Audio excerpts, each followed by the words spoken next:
चलो आओ फिर रेवड़ियां बनाने वाले कारखाने की सैर करिए।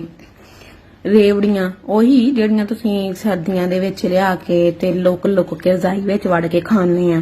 ਤਿਲਾਂ ਵਾਲੀਆਂ ਰੇਵੜੀਆਂ ਜਿਨ੍ਹਾਂ ਦੇ ਉੱਤੇ ਵਾਵਾ ਤਿਲ ਲੱਗੇ ਹੋਣ, ਉਹ ਤੁਸੀਂ ਸਪੈਸ਼ਲ ਲੱਭ ਕੇ ਲੈ ਕੇ ਆਉਂਦੇ ਆ ਨਾ, ਤੇ ਉਹਨਾਂ ਦੀ ਅੱਜ ਤੁਹਾਨੂੰ ਮੈਂ ਦੱਸਦੀ ਆ ਵੀ ਉਹ ਬਣਦੀਆਂ ਕਿਵੇਂ ਆ। ਤੇ ਆ ਵੇਖੀ ਜਾਓ ਬਸ ਤੁਸੀਂ। ਇੱਥੇ ਇਹਨਾਂ ਨੇ 4-5 ਪਹਿਲਵਾਨ ਰੱਖੇ ਹੋਏ ਆ ਤੇ ਉਹ ਬਣਾਉਂਦੇ ਆ ਇਦਾਂ ਕਰਕੇ ਰੇਵੜੀਆਂ।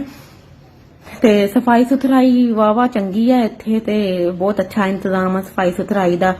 ਤੇ ਜਦੀਦ ਮਸ਼ੀਨਾਂ ਲੱਗੀਆਂ ਹੋਈਆਂ ਵਾ ਤੇ ਉਦਾਂ ਉਹਨਾਂ ਨਾਲ ਹੀ ਇੱਥੇ ਰੇਵੜੀਆਂ ਬਣਾਈਆਂ ਜਾਂਦੀਆਂ ਹਿਫਜ਼ਾਨ ਸਿਹਤ ਦੇ ਅਸੂਲਾਂ ਤੇ ਐਨ ਮੁਤਾਬਕ।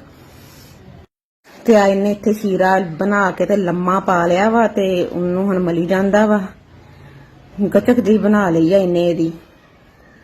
ਬਸ ਤੁਸੀਂ ਵੇਖੀ ਜਾਓ। ਆ ਕਰ ਲਿਆ ਇਹਨੂੰ ਇਕੱਠਾ ਤੇ ਲੈ ਹੁਣ ਦੇਖਿਆ ਏਦਾਂ ਇਹਨੂੰ ਇਹਦੀ ਖਿਦਮਤ ਕਰਦੇ ਇਹ। ਤੇ ਇਹਨੇ ਇੱਥੇ ਹੀ ਪੂਰੀ ਕਸਰ ਕੱਢ ਦੇਣੀ ਹੈ। ਜਿਮ ਜਾਣ ਦੀ ਜ਼ਰੂਰਤ ਹੀ ਨਹੀਂ ਪੈਣੀ ਇਹਨੂੰ। ਇਹ ਸਮਝੋ ਵੀ ਜਿਮ ਵਾਲਾ ਕੰਮ ਸਾਰਾ ਇਹਨੇ ਇੱਥੇ ਹੀ ਕਰ ਲੈਣਾ। ਅੱਜ ਤੱਕ ਤੁਸੀਂ ਕਦੀ ਦੇਖਿਆ ਵੀ ਜਿਮ ਜਾਓ ਤੇ ਨਾਲ ਤੁਹਾਨੂੰ ਪੈਸੇ ਵੀ ਉੱਥੋਂ ਮਿਲਣ? ਪਰ ਇਹਨੇ ਸਾਰੀ ਕਸਰ ਇੱਥੇ ਹੀ ਪੂਰੀ ਕਰ ਲੈਣੀ ਹੈ ਤੇ ਮੁੜ ਕੇ ਮਜ਼ਦੂਰੀ ਵੀ ਲੈ ਲੈਣੀ ਹੈ। ਜਿਮ ਜਾਣ ਦੀ ਜ਼ਰੂਰਤ ਹੀ ਨਹੀਂ ਪੈਣੀ ਇਹਨੂੰ। ਲੈ ਮਿੱਠੀਆਂ ਮਿੱਠੀਆਂ ਰੇਵੜੀਆਂ, ਸਵੀਟ ਰੇਵੜੀ ਤਿਆਰ ਹੋ ਗਈ ਆ ਆਖਰੀ ਮਰਾਹਲ ਵਿੱਚ ਹੁਣ ਤਿਆਰੀ ਦੇ। ਇਹ ਦੇਖੋ ਇਧਰੋਂ ਦੀ ਪਾਈ ਤੇ ਆ ਇਹਨਾਂ ਨੇ ਇੱਥੇ ਡਾਈਆਂ ਜੀਆਂ ਲਾਈਆਂ ਤੇ ਘਮਾ ਕੇ ਇਧਰ ਦੂਜੇ ਪਾਸੋਂ ਕੱਢੀ ਜਾਂਦੇ ਆ। ਸਹੀ ਵਰਜ਼ਿਸ਼ ਹੋ ਰਹੀ ਆ ਇਹਨਾਂ ਦੀ। ਕੰਮ ਵੀ ਤੇ ਨਾਲ ਵਰਜ਼ਿਸ਼ ਵੀ। ਇਦਾਂ ਦੇ ਕੰਮ ਕਰਿਆ ਕਰੋ ਤੁਸੀਂ ਜਿਨ੍ਹਾਂ ਦੇ ਨਾਲ ਵਰਜ਼ਿਸ਼ ਵੀ ਹੋਵੇ। ਕੈਸਾ ਚੁਸਤ ਆਦਮੀ ਆ। ਘਰ ਦੇ ਖਾਣੇ ਤੁਹਾਨੂੰ ਪਸੰਦ ਨਹੀਂ ਨਾ ਆਉਂਦੇ? ਬੁੜੀਆਂ ਵਿਚਾਰੀਆਂ ਪਕਾ ਕੇ ਖੱਪ ਜਾਣੀਆਂ ਵਾ। ਜਦੋਂ ਤੁਹਾਡੇ ਅੱਗੇ ਰੱਖਾਂ ਤੇ ਤੁਸੀਂ ਕਹਿੰਦੇ ਉਹ ਜੈਕਾ ਨਹੀਂ ਬਣਿਆ। ਉਹ ਜਾ ਕੇ ਹੁਣ ਕਿਵੇਂ ਬਣਨ? ਉਹ ਤਾਂ ਫਿਰ ਇਦਾਂ ਹੀ ਬਣਦੇ ਹੁੰਦੇ ਆ ਜਿੱਦਾਂ ਬਣਾ ਰਹੇ ਆ। ਹੁਣ ਇਹ ਤਾਂ ਸਪੈਸ਼ਲ ਜ਼ੈਕੇ ਫਿਰ ਬਾਹਰੋਂ ਹੀ ਖਾਣੇ ਪੈਂਦੇ ਆ ਖਾਣੇ ਸਪੈਸ਼ਲ ਜ਼ੈਕਿਆਂ ਵਾਲੇ।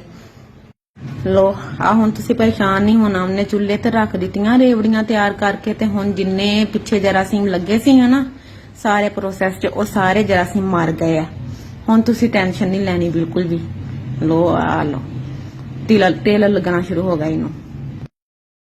ਆ ਜਿਹੜੀ ਤੁਹਾਨੂੰ ਮਾਰਕੀਟ ਵਿੱਚੋਂ ਰੇਵੜੀ ਮਿਲਦੀ ਨਾ ਲੋਕਲ ਰੇਵੜੀ, ਜਿਹੜੀ ਮੂੰਹ ਵਿੱਚ ਰੱਖੋ ਉਹਦੀ ਨਿਸ਼ਾਨੀ ਦੱਸਦੀਆਂ ਤੁਹਾਨੂੰ। ਮੂੰਹ ਵਿੱਚ ਰੱਖੋ ਨਾ ਲੱਗਦਾ ਮੂੰਹ ਵਿੱਚ ਜਿਵੇਂ ਦੰਦਾਂ ਥੱਲੇ ਵੱਟਾ ਰੱਖ ਲਿਆ ਹੁੰਦਾ, ਟੁੱਟਦੀ ਨਹੀਂ ਜਲਦੀ। ਉਹ ਇਹੀ ਲੋਕਲ ਰੇਵੜੀ ਹੁੰਦੀ ਆ। ਅੱਗੇ ਤੋਂ ਰੇਵੜੀਆਂ ਲੈਣ ਲੱਗਿਆ ਧਿਆਨ ਨਾਲ ਲਿਆ ਜੋ, ਵੀਡੀਓ ਜ਼ੇਨ ਵਿੱਚ ਰੱਖਿਆ ਜੋ। ਤਿਲਾਂ ਵਾਲੀ ਸਪੈਸ਼ਲ ਪਹਿਲਵਾਨ ਰੇਵੜੀ ਤਿਆਰ ਹੋ ਗਈ ਆ। ਹੁਣ ਕਮੈਂਟ ਕਰਕੇ ਦੱਸਿਆ ਜੋ ਤੁਹਾਨੂੰ ਅੱਜ ਫੈਕਟਰੀ ਦੀ ਤੁਸੀਂ ਸੈਰ ਕੀਤੀ, ਕਾਰਖਾਨੇ ਦੀ ਸੈਰ ਕੀਤੀ ਆ ਰੇਵੜੀਆਂ ਵਾਲੇ ਦੀ, ਤੇ ਕੈਸਾ ਲੱਗਾ ਤੁਹਾਨੂੰ ਇਹ ਸਾਰਾ ਪ੍ਰੋਸੈਸ ਤੇ ਕੈਸੀ ਲੱਗੀ ਸੈਰ। ਉਹ ਗਈ ਲੈ ਹੁਣ ਪੈਕ ਹੋਊਗੀ ਉਧਰ ਜਾ ਕੇ।